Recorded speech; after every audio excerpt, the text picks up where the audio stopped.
আসসালামু আলাইকুম বন্ধুরা, সবাই নিশ্চয়ই ভালো আছেন। জি আলহামদুলিল্লাহ, আল্লাহর অশেষ রহমতে আমিও ভালো আছি। বন্ধুরা, এই গাছটিতে অনেকগুলি বড়ই ছিল, এই তিনটি আছে, বাকি সবগুলিকে যেন খেয়ে ফেলেছে। মনে অনেক রাগ, তাই না পাকতেই পেরে ফেললাম।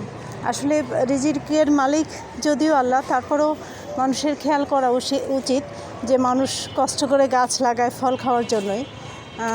আমার খুব দুঃখ লাগে মাঝে মধ্যে যে আমি এত কষ্ট করে গাছ লাগাই, কিন্তু ফল আমি খুব কমই খেতে পারি। মানে যে আসে সেই খেয়ে ফেলে। মানুষ আসলে বোঝে না যে এত কষ্ট করে মানুষ গাছ লাগায় আর ফলগুলি অন্য মানুষে খায়। বন্ধুরা দেখুন, এখানে আছে বরবটি।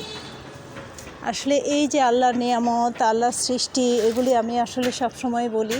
আমার খুব ভালো লাগে এই আল্লাহর নিয়ামত, আল্লাহর সৃষ্টি দেখার জন্য খুবই ভালো লাগে।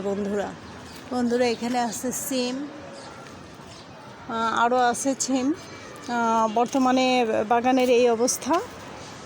সবাই গাছ লাগান, পরিবেশ বাঁচান বন্ধুরা, আর মজার শাক সবজি ফল উপভোগ করুন এবং খেয়ে আনন্দ উপভোগ করুন। সবাই ভালো থাকুন, সুস্থ থাকুন, শুভকামনায়।